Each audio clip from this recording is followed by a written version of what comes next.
प्रश्न क्रमांक 1। आश्चर्य, शोक, घृणा आदि भाव को प्रकट करने के लिए किस विराम चिन्ह का प्रयोग किया जाता है? पर्याय क्रमांक 3। विस्मयादिबोधक चिन्ह। प्रश्न दूसरा, निम्न में से शुद्ध शब्द कौन सा है? पर्याय क्रमांक 4। उत्सुकता। प्रश्न तीसरा, हिंदी में इस शब्द का प्रयोग एक वचन और बहुवचन में समान रूप से किया जाता है। पर्याय क्रमांक 3। नेता। प्रश्न चौथा, हिमालय सबसे ऊंचा पर्वत है। वाक्य में उद्देश्य कौन सा है? उद्देश्य म्हणजे करता। तर पर्याय क्रमांक 1 हिमालय। प्रश्न पांचवा, नीचे दिए गए शब्दों में से कौन सा शब्द अलग अर्थ का है? पर्याय क्रमांक 2 क्षीर। वारी, जल आणि तोय हे पाण्याचे समानार्थी शब्द आहे आणि क्षीर हा दुधाचा। पर्याय क्रमांक 6, निम्न में से कौन सा शब्द प्रत्ययुक्त नहीं है? तर उत्तर आहे पर्याय क्रमांक 1 अनुवाद। प्रश्न 7वां, निम्न में से कौन सा शब्द तद्धित नहीं है? उत्तर आहे पर्याय क्रमांक 4 घुमक्कड़।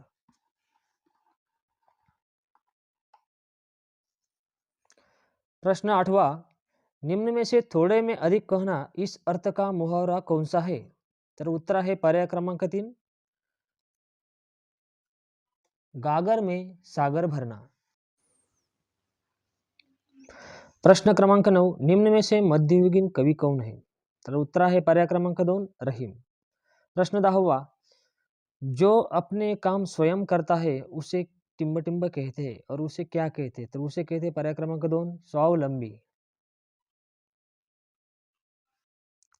प्रश्न 11वां, काबुलीवाला कहानी के रचयिता कौन है? पर्याय क्रमांक 3 रविंद्रनाथ ठाकुर। प्रश्न 12वां, निम्न में से इस रचनाकार के रेखाचित्र संस्मरण प्रसिद्ध है? तर उत्तर आहे पर्याय क्रमांक 4 महादेवी वर्मा। प्रश्न 13वां, ट वर्ग की पंचमाक्षर ध्वनि कौन सी है? तर उत्तर आहे पर्याय क्रमांक 3 ण।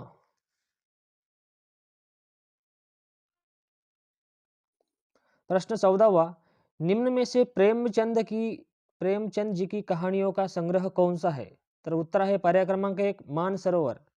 प्रश्न 15वां, निम्न में से सम्मान शब्द का विलोम शब्द कौन सा है?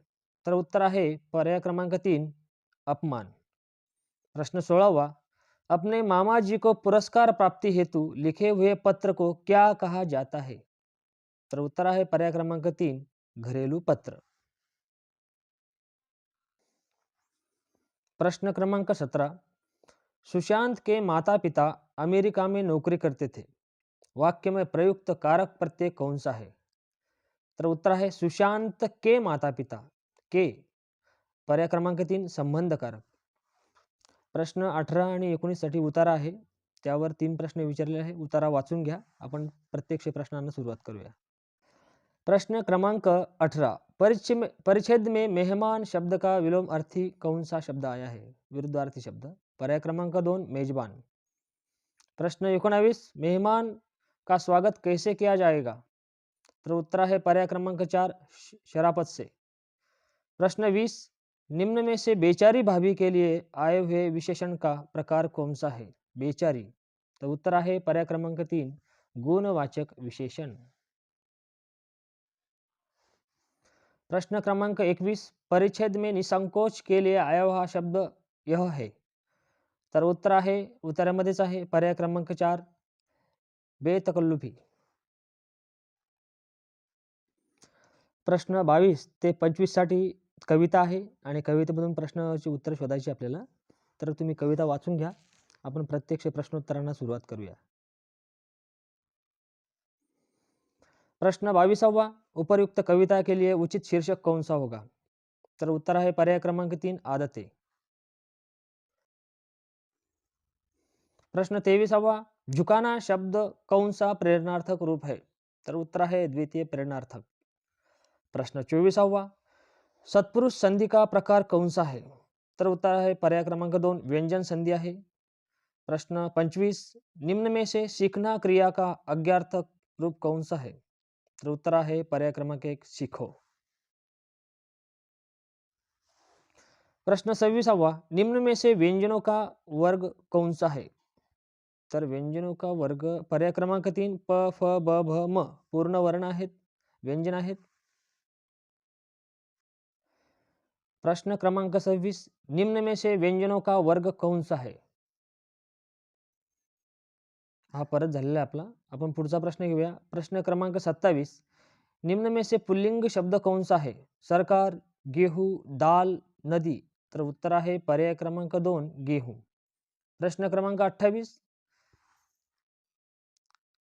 निम्न में से यह शब्द समुच्चयबोधक नहीं है. तर उत्तर आहे पर्याय क्रमांक 1 की ओर. प्रश्न क्रमांक 29, निम्न में से यह वाक्य अकर्मक वाक्य है. तर उत्तर आहे पर्याय क्रमांक 2 राजू बगीचे में बैठा है.